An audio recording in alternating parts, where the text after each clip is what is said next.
C'est la fin de ce journal. Tout de suite, vous retrouvez Vanessa Burgraff et ses invités sur le plateau du débat. Bon débat, Vanessa. Merci Valérie. Bonsoir, bienvenue dans le débat de France 24. Il y a tout juste 2 ans, le 15 mars 2011, le peuple syrien commençait à se soulever contre son dictateur Bachar el-Assad.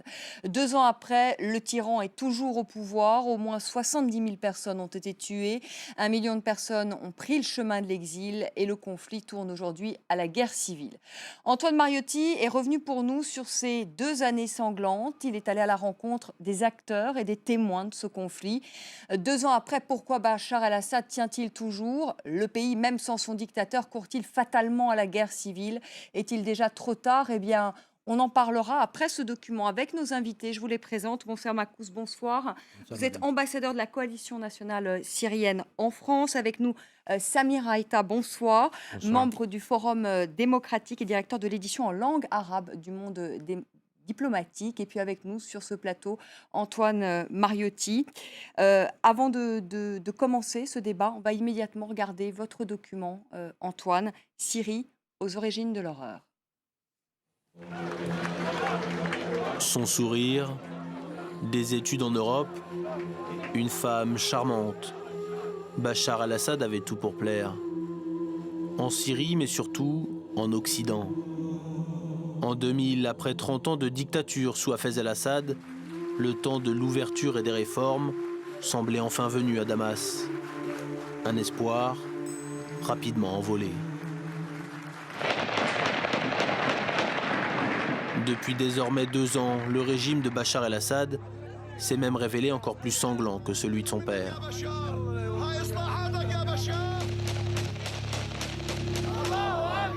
C'est une grande prison, c'est un grand abattoir, la Syrie aujourd'hui.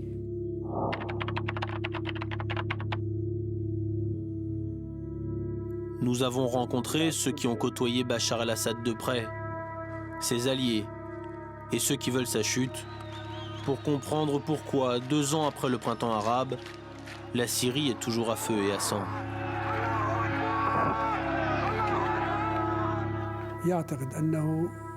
Il pense que plus il utilise la violence, plus sa popularité va augmenter. C'est un homme malade.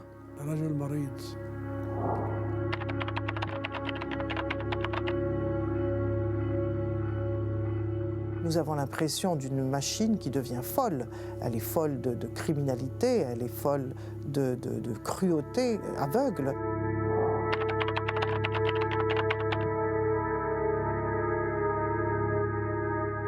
Bachar el-Assad est un homme nationaliste. Il pense à son pays, à son peuple.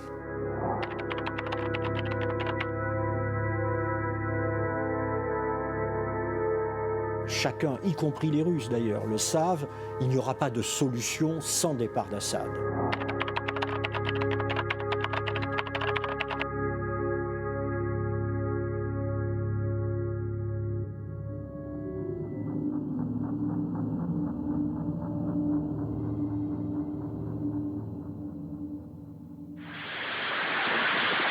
Deraa, mars 2011. Les jeunes de cette ville, située tout près de la frontière avec la Jordanie, ne se doutent probablement pas qu'ils vont déclencher une révolution dans leur pays. Une révolution qui se transformera en guerre civile. Tout a commencé en Syrie à cause d'un enfant qui a vu son père pleurer pour un problème financier qu'il a eu avec un partenaire et qui était foudrage et triste pour son papa et qui le lendemain a écrit sur les murs « Abba ». Ali, je ne sais pas qui. Et derrière, les enfants de sa classe sont venus derrière et ont répété « Abba le tyran »,« Abba Bachar el-Assad ». Des gamins de 16, 17 ans, 15 ans, et qui sont emmenés, emprisonnés, torturés immédiatement, avec des ordres qui sont venus de Damas. Certains sont morts, et du coup, le régime avait déjà perdu toute chance d'un retour en arrière. L'histoire du chef de l'une de ces familles va faire le tour de la Syrie et alimenter la colère de la population. Ce bédouin est allé voir directement le gouverneur local pour tenter de faire libérer les enfants. Il a ôté son kéfier de sur sa tête, le posant sur la table en disant mon honneur est entre vos mains, rendez-nous nos enfants. Et il aurait été dit que le gouverneur de Deraa a pris ce kéfier, l'a jeté dans la poubelle et a dit aux enfants, oubliez-les, faites-en d'autres, et si vous n'arrivez pas à en faire d'autres, envoyez-nous vos femmes, on s'en occupera. Et c'était fini.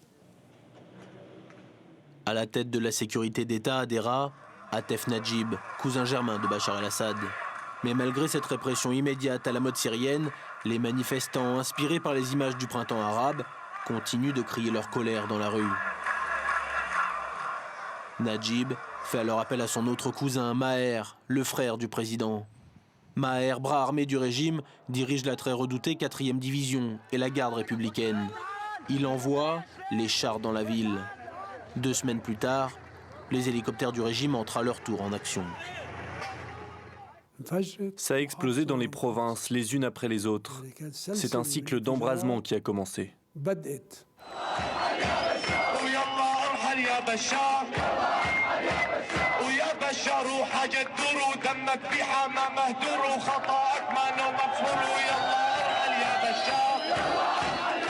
Ce sont principalement des jeunes, des activistes.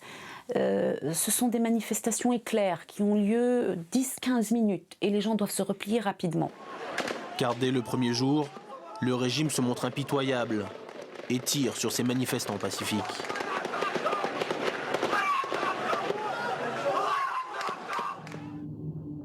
Hamza al-Khatib, âgé d'à peine 13 ans, devient le visage de cette cruauté. Selon l'opposition, ce garçon, arrêté le 29 avril en marge de manifestation à Deraa, est torturé à mort par les services de sécurité. Son corps, contrairement à de nombreux autres, n'a pas disparu. Un enfant torturé, le sexe mutilé, les yeux crevés, le corps criblé de balles, rendu à ses parents après 1 mois. Le régime et ses alliés, dont l'Iran, démentent ces accusations. Ils affirment que Hamza al-Khatib n'a pas été torturé et qu'il est mort lors d'un échange de tirs entre des bandes armées et les forces de sécurité. Ce n'est pas du tout acceptable pour nous d'entendre que le gouvernement syrien va torturer des enfants pour lutter contre les armes, contre les hommes armés ou les éléments terroristes qui sont là et qu'ils provoquent. Non, ça c'est absolument, c'est pas vrai. Mais les démentis ne calment pas la rue. Comme Mohamed Bouazizi avant lui en Tunisie ou Khaled Saïd en Égypte, Hamza al-Khatib devient le symbole de la révolution. Son portrait est brandi dans les manifestations à travers tout le pays. Bien sûr que son meurtre a un but, celui de terroriser les gens. Mais cela a eu l'effet inverse. Le fait qu'il ait été réprimandé de cette manière brutale a fait que l'armée, ou en tout cas les éléments qui ont voulu faire désertion, ne pouvaient plus supporter et ont pris les armes. La Syrie s'embrase. Si le noyau dur du régime reste intact, les désertions se multiplient au sein de l'armée. Damas serait donc obligé de sous-traiter en partie la répression à ses alliés. Selon de nombreux témoins, des Iraniens et des hommes du Hezbollah libanais se battraient sur le territoire syrien, aux côtés du régime. Tout le monde le sait, mais nous le savons, que à la fois le Hezbollah participe au combat et l'Iran, et cela de plus en plus. Au Liban, chaque semaine, il y a des cercueils qui reviennent de la frontière syrienne pour être enterrés au sud Liban et dans la Bekaa, des combattants du Hezbollah enterrés discrètement et qui viennent de la zone nord où ne se trouve pourtant pas l'ennemi que le Hezbollah est censé combattre, à savoir Israël. Les opérations militaires sont dirigées par des Iraniens. Il y a des forces d'élite des gardiens de la Révolution qui se battent aux côtés du régime.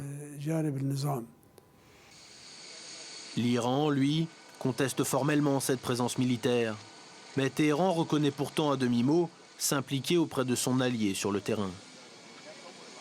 En ce qui concerne, disons, des hommes militaires, ça, c'est pas vrai. Nous sommes à côté pour leur donner des conseils nécessaires, pour, disons, aider à pouvoir dépasser cette période.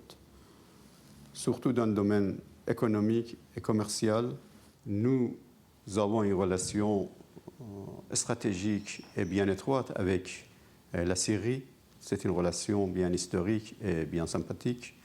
Nous sommes devenus un terrain d'affrontement pour les forces régionales, pour les puissances régionales. Car pendant que rebelles et forces régulières s'affrontent, la communauté internationale est en panne de solutions. Les réunions diplomatiques s'enchaînent, sans résultat. Si cette communauté internationale s'était retrouvée pour intervenir en Libye en 2011, cette fois, la Chine et la Russie bloquent toute intervention ou sanction contre Damas. On n'avait jamais vu ça depuis la fin de la guerre froide. C'est que la Russie a opposé 3 vétos successivement à des résolutions, et des résolutions qui n'imposaient pas des sanctions contre Assad, des résolutions qui menaçaient éventuellement de sanctions Assad. Ils avaient de mauvaises expériences à propos de leur vote pour l'adopter, la résolution à propos de la Libye. Ce qui s'est passé était amer. Le résultat, disons, de l'interprétation de cette résolution, c'est pourquoi ils ne voulaient pas répéter la même histoire. La Russie a des intérêts majeurs en Syrie. Ce sont les ventes d'armes, c'est la base navale, c'est d'une certaine manière le dernier point d'appui de la Russie dans le monde arabe, parce que par rapport à ce qui était il y a 40 ans, la Russie s'est fait expulser du monde arabe. Et à l'inverse de la situation libyenne, l'opposition ne parvient pas à s'unir. Les révolutionnaires syriens de l'intérieur ne se sentent pas représentés par les opposants qui occupent la scène médiatique, mais sont principalement issus de la diaspora. Cette opposition en exil prend d'abord la forme du Conseil national syrien, lui-même miné par les divisions. Ses représentants réfutent toute responsabilité dans le blocage de la situation. Si toute l'opposition parlait d'une seule voix aujourd'hui, Bachar el-Assad ne tomberait pas. Ce que nous devons voir sur le terrain, c'est que nous n'avons pas d'aide extérieure qui soit à la mesure des forces armées du régime de Assad. Donc les divisions de l'opposition, c'est aussi très largement le reflet des divisions de la communauté internationale. En novembre 2012, plus d'1 an et demi après le début de la révolution, les différents courants de cette opposition se retrouvent ici, au Qatar. Sous la pression de la diplomatie américaine, ils finissent par former une entité commune, la coalition nationale syrienne. La France, suivie par de nombreux autres pays, reconnaît alors très rapidement cette coalition comme le représentant légitime du peuple syrien. À quoi ça sert la reconnaissance ? 160 États ont reconnu l'OLP. En quoi cette reconnaissance a-t-elle servi les Palestiniens ? Cela a-t-il empêché l'extension israélienne en Cisjordanie ? Cela a-t-il rendu un seul de leurs droits aux Palestiniens ? Abdel Halim Khadam a été un pilier du régime sous Hafez puis Bachar el-Assad. Il en connaît tous les rouages et toutes les failles. Entré en dissidence en 2005 après avoir été marginalisé, il est aujourd'hui l'une des rares voix à réclamer une intervention militaire internationale sur le sol syrien. Seul moyen, selon lui, de venir à bout de ce régime, quitte à passer outre le blocage des Nations Unies. Pourquoi la communauté internationale reste-t-elle silencieuse ? Pour la paix dans le monde ? Pourquoi elle ne s'est pas préoccupée de la paix dans le monde quand ils ont bombardé le Kosovo, malgré le veto russe au Conseil de sécurité ? Pourquoi est-ce qu'elle ne s'est pas préoccupée de la paix dans le monde quand elle est intervenue en ex-Yougoslavie, contre la volonté de la Russie ? Pourquoi juste en Syrie ? C'est ça la question. Recevoir des leçons du président Khadam, qui a été pendant 40 ans un des soutiens du régime d'Assad, est assez savoureux. Bon, ça c'est une première note. Cela étant, sur le fond, la question de l'intervention militaire est une question légitime, et je ne vois pas le pays qui aurait été prêt à voir ses hommes mourir dans ce genre d'entreprise. Regardez avec quoi nous combattons. Face à des avions, des chars et des roquettes. Si la communauté internationale refuse de s'engager militairement comme elle a pu le faire en Libye, jusqu'à présent elle refuse également de livrer les armes demandées par les rebelles. L'Occident craint que ces armes ne tombent entre de mauvaises mains, notamment celles de combattants islamistes. Ça n'a donné que l'effet contraire, à savoir une islamisation rampante et aujourd'hui fulgurante de l'armée libre et des révolutionnaires sur le terrain. Il faut une volonté et un soutien de la part de la communauté internationale et aussi de la part des pays de la région d'arrêter d'envoyer d'armes, d'envoyer d'argent pour certains groupes armés. Les seuls pays qui ont plus ou moins reconnu, armé les rebelles sont l'Arabie saoudite et le Qatar. Ce qui est inquiétant par contre, c'est le fait que ces pays-là auraient plutôt tendance à soutenir et à armer des éléments proches du salafisme et proches des frères musulmans. Les salafistes pour l'Arabie saoudite et les frères musulmans pour le Qatar. Ça n'a aucun fondement. L'Arabie saoudite et le Qatar n'ont pas dépensé un seul dollar pour acheter des armes ou pour financer militairement la révolution syrienne.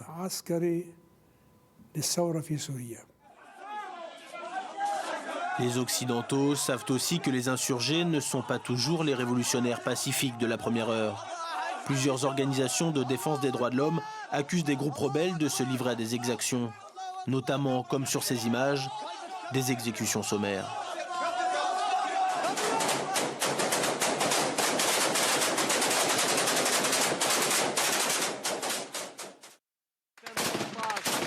À part des armes légères et quelques rares missiles anti-aériens, l'armée syrienne libre n'a pas les moyens qui lui permettraient d'inverser le rapport de force. Les pro-Bachar affirment, eux, que si le régime tient toujours, ce n'est pas à cause de l'inaction de la communauté internationale, mais grâce au soutien d'une grande partie du peuple syrien. On entend que bon, d'ici, demain, Bachar al-Assad est parti, est tombé, ça sera fini. Ce n'est pas comme ça, parce que la réalité, c'est que Bachar al-Assad est soutenu par la majorité du peuple syrien. Et il est là parce qu'il est encore soutenu. Les insurgés contrôlent aujourd'hui une partie du territoire. En juillet 2012, ils décapitent l'état-major du ministère de la Défense. Assef Chaukat, beau-frère de Bachar el-Assad, et le ministre Daoud Raja sont tués lors d'un attentat dans un bâtiment sécurisé du centre de Damas. Les rebelles mènent pendant un temps les combats au cœur de la capitale, tout près du centre du pouvoir. Son destin sera celui de Mouammar Kadhafi. Sûrement que Bachar el-Assad craint pour ses jours, cela va sans dire, puisque plusieurs fois d'ailleurs les rebelles ont tenté de s'approcher du palais présidentiel, rêvant à leur tour de mettre fin au jour de celui qu'ils appellent le tyran. Il a peur. La preuve, il ne dort pas 2 nuits de suite au même endroit. Il ne mange pas la nourriture tant que les cuisiniers n'ont pas goûté avant lui. Et il mange dans les mêmes plats que ceux qu'ils ont utilisés. Ceux qui connaissent Bachar el-Assad de près disent tous qu'il ne partira que par la force. Autrement dit, nous voyons le scénario de Mouammar Kadhafi devant nous. Il est assez effrayant, car si il devait partir de cette manière-là, il est probable que nous aurons des violences qui dureront. Des violences qui risquent donc de gangréner le pays pendant encore longtemps.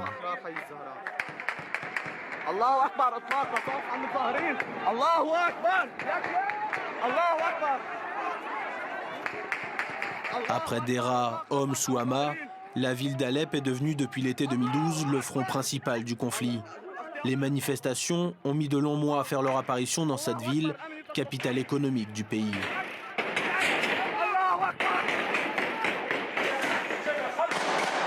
Une nouvelle fois, le régime réprime à l'arme lourde.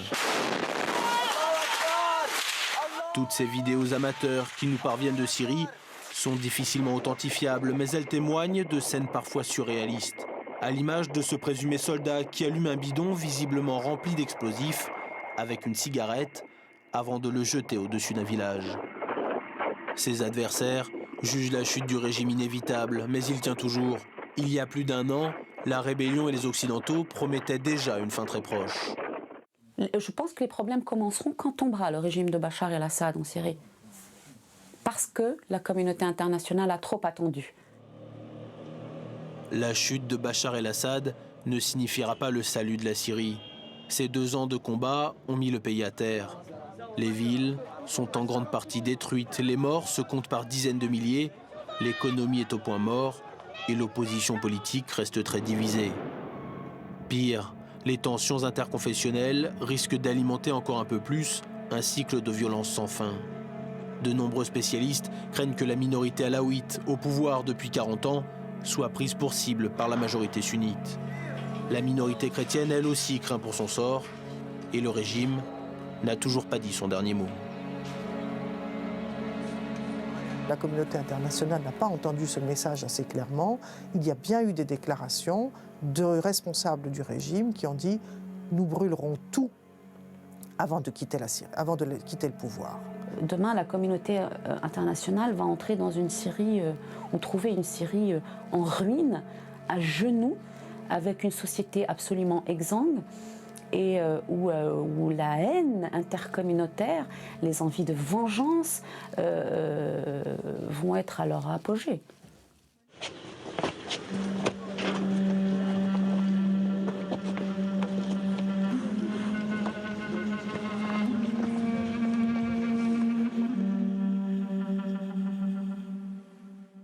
Écoutez, il faut qu'il reste un peuple. Il faut qu'il reste un peuple capable de s'unir à nouveau. En Syrie, il y a une nouvelle génération que personne ne peut ignorer, ni ignorer les ambitions de cette génération.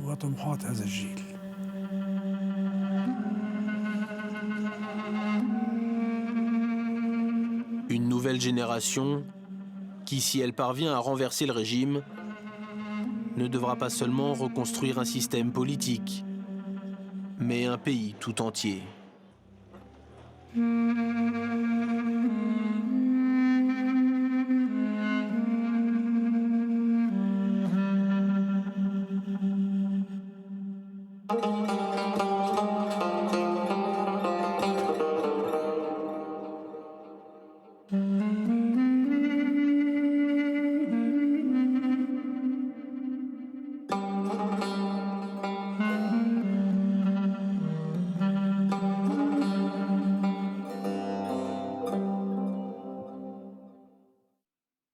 Antoine Mariotti, vous avez rencontré des difficultés pour faire ce documentaire? Il n'est pas forcément évident de faire parler tout le monde. C'est-à-dire qu'on voit Gérard Haro, que l'on a interviewé à l'ONU, avec Emmanuel Saint-Martin, et on souhaitait avoir face à lui Vitaly Churkin, qui est l'ambassadeur russe à l'ONU. Parce que finalement, c'est à l'ONU que ça bloque d'un point de vue diplomatique, évidemment. Et c'est cet ambassadeur russe qui bloque et qui est évidemment la voix de la Russie. Il n'a pas souhaité s'exprimer, comme l'ambassadeur syrien d'ailleurs, comme l'ambassadeur iranien. Sergueï Lavrov non plus n'a pas souhaité s'exprimer. Donc c'est vrai qu'il était plus difficile d'avoir par exemple la parole des Russes, qui était pourtant très intéressante dans le cadre de ce documentaire. Et d'ailleurs, Gérard Haro le rappelait, il y a eu 3 vétos russes successifs à l'ONU, alors qu'il n'était même pas question de sanctions, c'était pour d'éventuelles sanctions. Monser Makou, je rappelle pour nos téléspectateurs, vous êtes ambassadeur de la coalition nationale syrienne en France. Est-ce que vous pouvez nous expliquer 2 ans après pourquoi le régime de Bachar el-Assad tient toujours? Il y a plusieurs facteurs. Le premier facteur, c'est la passivité de la communauté internationale. Oui, le peuple syrien, il a la volonté et la détermination de résister et d'arriver, d'avoir son liberté, son dignité. Mais ça ne suffit pas, parce que le rapport de force, il est tellement déséquilibré en faveur du régime syrien. L'autre chose aussi, les interventions étrangères. On parle beaucoup d'interventions étrangères quand on parle de la résistance syrienne. On parle pour, en ce qui concerne l'aide qui bénéficie le régime syrien, l'aide des Russes, malgré tout, c'est des millions, peut-être des milliers et des milliers de tonnes d'armes. Il s'agit aussi de l'aide iranienne, c'est des hommes, c'est des d'argent, c'est des armes, c'est des Hezbollah, c'est le régime irakien de Al-Malki aussi, qui sont tous sur le terrain. Ils combattent côté à côté du régime syrien. Maintenant, je peux parler avec confidence qu'il y a 10 milliers de combattants de Hezbollah et d'Iran qui sont sur le terrain. Donc, dans cette équation de rapport des forces, bien sûr, il est difficile qu'on imagine. Il y avait d'abord une révolution absolument pacifiste. On n'a jamais eu, pendant les 6 mois de début de la révolution, un seul tir des manifestants. Et c'est après la continuité de terreur de l'armée, des forces de sécurité qu'ils ont tiré directement sur une foule totalement pacifiste. Et à ce moment-là, c'est la défection de certains soldats et des officiers qui n'arrivent plus à supporter cette situation et qu'ils ont tenté, en risquant leur vie. Vous savez, il y a plusieurs milliers de soldats qui ont été tués lors de leur défection. Il faut avoir un courage exceptionnel pour tenter de défecter de l'armée syrienne. Et malgré tout, maintenant, il y a des dizaines de milliers de soldats qui ont été, qui sont sauvés, qui sont arrivés à défecter. Il y a aussi des dizaines de milliers de civils, des étudiants, des ingénieurs, des employés, des docteurs même qui portent les armes aujourd'hui. Mais malgré tout ça, le rapport de force reste toujours décalibré. Et c'est la raison pour laquelle on va parler de l'armement de la rébellion aujourd'hui. Et anglaise aussi, c'est un pas décisif, c'est un pas extraordinaire. On va en parler dans un instant. En effet, François Hollande aujourd'hui qui a affirmé qu'il était peut-être temps aujourd'hui d'armer la rébellion. Et en effet, il est sur la même ligne que le Royaume-Uni. Mais les Européens sont divisés. On va en parler dans un instant. Mais Samir Haïta, j'aurais savoir si vous avez la même analyse que Monser Makous. Pourquoi Bachar el-Assad tient 2 ans après le début de la révolution? Est-ce que la responsabilité incombe en effet à la communauté internationale et à sa passivité, pour reprendre le terme de Monser Makous? Votre question, il l'a vu de ce reportage, me rappelle les premiers instants de la Révolution. D'ailleurs, il y a un conflit sur la date, est-ce que c'était le 15 mars ou avant, etc. Il y a une manifestation à Damas qui était bien avant celle de Dera. Mais me rappelle une discussion avec des gens des affaires étrangères françaises, allemandes, américaines, qui sont venus me voir et me poser la question, qu'est-ce qui va se passer? Et il y a eu en fait une réunion ici. Et j'ai dit la chose suivante. Le problème en Syrie est double. Le premier, c'est une révolution vraie, qui résulte de plein de facteurs socio-économiques, culturels, le printemps de Damas, etc., qui va changer la Syrie. Et le second, c'est votre conflit, vous, en tant que puissance occidentale, avec l'Iran. Si vous mettez le second problème avant le premier, vous allez faire exploser la Syrie. Si vous aidez juste le soulèvement populaire en lui donnant des moyens d'expression, etc., et parfois les actes politiques nécessaires pour que ça ne passe pas dans la violence et que ça ne passe pas dans le confessionnalisme, vous allez réaliser la démocratie en Syrie. Et petit à petit, la relation d'une Syrie démocratique avec l'Iran se distendra, etc.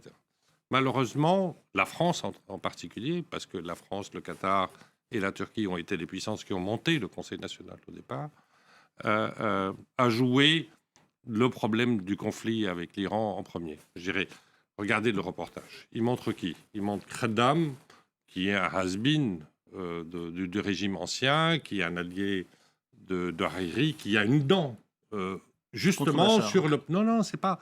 le problème principal, c'est l'opposition Arabie Saoudite-Iran. Donc, c'est pas un type très gentil. C'est-à-dire, quand il était acteur politique au Liban, il a participé à des... Il n'a pas les régime jusqu'en 2005, c'est-à-dire jusqu'à... Voilà, il n'a pas les mains toutes propres.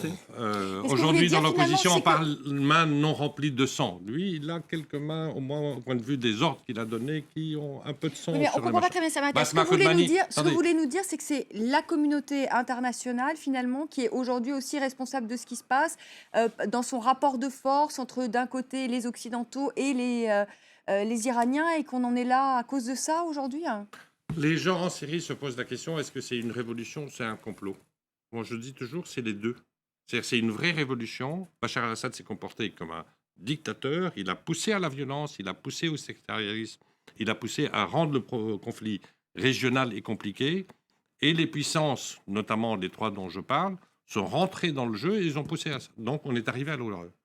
Et il y a eu plein d'occasions, par exemple au moment des observateurs internationaux, dont le rôle n'était pas d'observer, c'était juste d'être là pour que la violence n'explose pas, où ces puissances-là ont joué le rôle de façon à faire éclater la chose. Et aujourd'hui, comme vous disiez au début, l'aspect révolution est en recul, c'est l'aspect guerre civile qui est là. On a du mal à revenir à une solution où, in fine, il y aura une démocratie, etc. Donc on a traité avec plein de problèmes d'armes. Oui, Aujourd'hui, c'est une société armée. Je n'ai pas compris le sens du complot, Samir.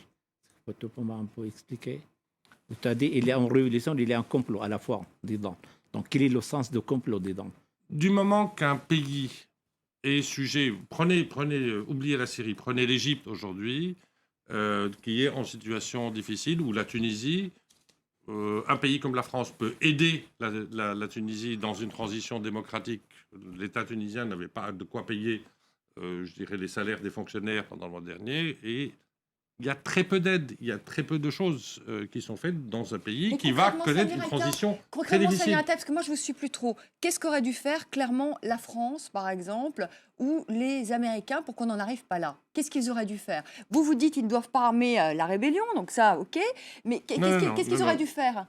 Armer la rébellion, on Oui, parle aujourd'hui. Sur cette question précisément, qu'aurait dû faire la communauté internationale, et notamment les Occidentaux, la France, etc. Parce que je ne suis pas complot, tout ça, ça me... Voilà, concrètement, qu'est-ce qu'ils auraient dû faire? Je vais vous donner 2 moments. Pendant 1 an et demi, la révolution était pacifique. Vous êtes d'accord avec moi? Oui. Donc il n'y a pas eu, je dirais, malgré tout ce que le régime disait, il n'y a que des démonstrations, etc. Non, il a dit Bachar Un peu moins d'1 an et demi quand même. C'était pacifiste. Un peu moins. Mais je dirais... 6 mois. C'est lui-même, il a dit. Voilà. Ouais. Il y a eu 2 moments importants, je dirais très, très, très fondamentaux. D'abord, l'union de l'opposition. C'est-à-dire il y a eu une réunion où l'ensemble des forces de l'opposition se sont réunies, notamment au Qatar, pour s'unifier ensemble. Il y a eu une seconde réunion à Damas. Et je dirais, le Conseil national a été créé avec des personnages comme Basma Kodmani, qui est une amie d'enfance, mais je dirais, qui a fait son choix, pour casser l'union de l'opposition. Je dirais, moi je les ai vécus, les 2 premiers moments, je dirais, de la création des 2 entités d'opposition, les 2 oppositions se sont insultées eux-mêmes, plus qu'insulter Bachar Assad. Et ça, c'est une œuvre des... Attendez, juste, je donne de second exemple. Un peu, il nous reste malheureusement juste une de second exemple, quand l'ensemble de l'opposition, 1 an et demi après, s'est réuni au Caire pour faire des documents communs que tout le monde a signés, etc. 1 mois après, le président... Vous avez signé, oui. J'ai signé. Moi aussi. Vous tout aussi. le monde. On était ensemble. On est d'accord. Le président français sort, Monsieur Hollande sort 1 mois après et dit au Conseil national tout seul, alors qu'on a dit qu'on est tous ensemble, qu'on va vous reconnaître si vous faites un gouvernement, tout le monde doit se réunir contre vous. Donc il a cassé l'union de l'opposition. Donc la France a fait des choix politiques. Antoine Mariotti, alors il y a peut-être une responsabilité de la communauté internationale qui n'a peut-être pas armé plus tôt la rébellion. En tout cas, c'est ce que dit Sophia Amara dans votre reportage. Mais il y a aussi une responsabilité, pardonnez-moi tous les deux sur ce plateau, mais aussi de l'opposition syrienne qui est une opposition qui n'est pas unie. Samir Atta, vous n'êtes pas dans la coalition nationale syrienne comme d'autres membres de l'opposition et il se déchire, Antoine Mariotti. Alors que vous êtes présenté d'ailleurs comme en faisant partie, c'est ce que vous nous expliquez tout à l'heure. Et c'est vrai qu'il y a cette... Oui, c'est-à-dire que vous dites que vous êtes membre, mais pas membre. Enfin bon, on ne comprend pas très bien. Eux, ils nous considèrent comme membres et nous, on dit qu'on n'est pas membre. On voit quand même que c'est quand même une opposition qui est totalement désunie, alors qu'il y a des gens à l'intérieur du pays qui souffrent, qui meurent tous les jours. Et vous le disiez vous-même, que ce soit par une action de la communauté internationale, le discours François Hollande, ou par des insultes entre vous-même, à chaque fois, on a une opposition qui, pour l'instant, a du mal à présenter un visage, un front complètement uni. Et comme on a pu le voir, même si les 2 situations sont très différentes, mais qu'on a pu le voir en Libye il y a 2 ans, où on avait le CNT, le Conseil national de transition, et on n'a pas vu plusieurs mouvements. Et la communauté internationale s'est mise derrière ce CNT. Elle ne s'engagera pas autant en Syrie pour différentes raisons, militairement parlant notamment. C'est ce que dit Gérard Haraud dans le documentaire d'ailleurs. Mais du coup, ça a sans doute retardé, et ça a peut-être été une excuse pour la communauté internationale qui n'avait pas envie d'agir, en tout cas aussi fort qu'en Libye, et parce qu'elle n'avait peut-être pas envie d'avoir un deuxième conflit comme ça sur le dos. Mais ces divisions de l'opposition ont forcément joué un rôle, évidemment. Ouais. Alors on en parlait parce que c'est aussi l'actualité du jour avec vous, Moncert Makous, à propos de l'armement justement de la rébellion, parce que vous voulez des armes, vous voulez aujourd'hui qu'on aide les opposants sur le terrain. Eh bien François Hollande a affirmé aujourd'hui qu'il souhaitait que les Européens lèvent l'embargo sur les armes. C'était ce jeudi à Bruxelles, on écoute le chef de l'État français. La France considère qu'aujourd'hui en Syrie, des armes sont livrées, mais au régime de Bachar el-Assad et notamment par les Russes. Nous souhaitons que les Européens lèvent l'embargo sur les armes, non pas pour aller vers une guerre totale. Nous pensons que la transition politique doit être la solution pour la Syrie. Mais dès lors que nous devons faire pression et montrer que nous sommes prêts à soutenir l'opposition, alors nous devons aller jusque-là. Moncert Makous, vous vous félicitez de cette initiative, vous vous dites, comme Sophia Amara dans le reportage, que c'est peut-être déjà trop tard. C'est tard. Je ne peux pas dire c'est trop tard. Donc, il y a encore des chances à faire rétablir les choses. Mais cette décision, elle est absolument courageuse de la part de France et de Grande-Bretagne, mais aussi sur le plan des Américains. Bon, la situation n'est pas aussi claire, mais on est en train de discuter, de réévaluer les choses. Pour dire de plus, la France et la Grande-Bretagne, c'est des informations, ce n'est pas des interprétations. Ils sont sur le plan de faire les Américains revoir les choses en Syrie. Ça, c'est très important. Une chose qui est très importante aussi, que les Français et les Américains vont faire une dernière tentative pour convaincre les autres pays européens qui sont hésitants de revoir aussi leur position, mais aussi il faut être réaliste. On n'a pas beaucoup de chance. Il y a quelques pays qui ont connu la position, mais si quelque chose n'y arrivera pas, de toute façon, la France, l'Angleterre ne vont pas changer leur attitude. Ils vont, non, il y aura une décision de passer façon unilatérale. davantage pour armer l'opposition syrienne. Encore de plus, ils sont en train de si les Américains ne vont pas changer la vie, ça ne changera rien sur le fond pour la décision française. Ouais, les Français et les Britanniques donc, sont pour l'armement, mais les Européens sont très divisés. Et pourquoi sont-ils très divisés? Parce que certains ont peur, évidemment, que ces mains tombent entre les mains des djihadistes, parce qu'aujourd'hui, c'est quand même la grande crainte aujourd'hui de la communauté internationale. Je sais que ça vous exaspère, Moncert Makous, quand on dit ça, mais c'est quand même la crainte de certains Européens. Samir Aïta, vous avez toujours été contre une intervention, évidemment, en Syrie. Concernant justement l'armement de la rébellion, est-ce que vous vous félicitez de cette décision française?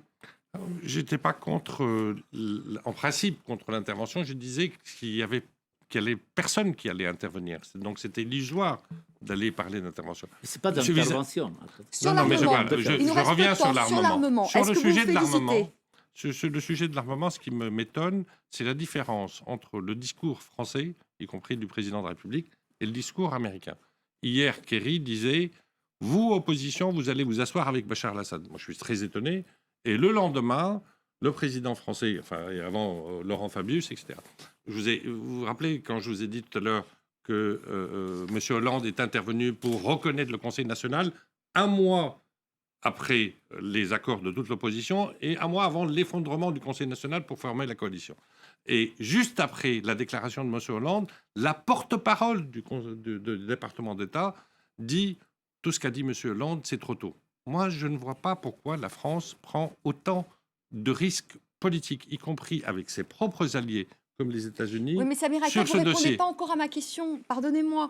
Est-ce que vous êtes, oui ou non, contre, oui ou non, pour l'armement de la rébellion? Est-ce que vous êtes syrien? Est-ce que vous dites, bravo la France, vous allez envoyer des armes à ces gens qui se battent au nom de la liberté sur le terrain? Les gens qui se battent pour la liberté se battent avant la France et se battront après la France. Je ne sais pas qui la France va armer. Je ne sais pas si la France, aujourd'hui, le grand problème de l'armée libre, c'est qu'elle est divisée. Il y a, c'est vrai, un commandement unique qui s'est formé, mais il est assez détaché de la coalition, donc il n'y a pas de direction politique proprement dite.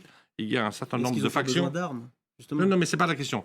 Quand vous envoyez des armes à quelqu'un, moi, mon souci, c'est que le gouvernement français m'explique à qui il donne les armes, avec quelle légitimité. C'est-à-dire, est-ce qu'il le donne au commandement général qui est formé, qui a sa base aujourd'hui en Turquie, ou est-ce que c'est... Bon, donc je sais on pas, peut il dire les met que dans sur la le frontière. principe, vous êtes pour, mais à certaines conditions et avec une certaine prudence. Voilà ce qu'on peut dire. Aujourd'hui, le conflit, il est un conflit armé.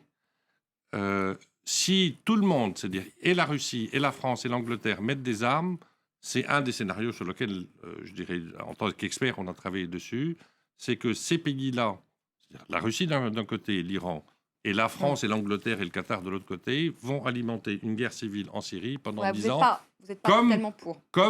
comme ils l'ont alimenté. Il faut faire très attention à ce qu'on est en train de faire. Antoine Mariotti, il faut faire, en effet, ça c'est la grande question aujourd'hui. Je voyais The Independent aujourd'hui, qui est donc le quotidien britannique, titrait ainsi « Le conflit syrien crée une nouvelle vague de djihadistes britanniques » et selon les informations de The Independent, la Syrie aurait pris la place du Pakistan et de la Somalie, devenant le front militaire privilégié pour les extrémistes religieux. C'est aujourd'hui quand même ça, la grande crainte, c'est qu'on va peut-être armer des C'est la grande crainte de la communauté internationale, clairement. Et on a l'exemple afghan où finalement les États-Unis ont donné des missiles Stinger aux Moudjahidines au début des années 90 et ça s'est retourné contre eux dans les années 2000 après la chute des talibans. Donc évidemment, c'est une crainte. C'est une crainte parce qu'on voit des groupes djihadistes comme Al-Nosra qui prennent de plus en plus de place en Syrie. Même si l'armée syrienne libre qui est importante, ces groupes-là sont importants et sont apparemment mieux armés.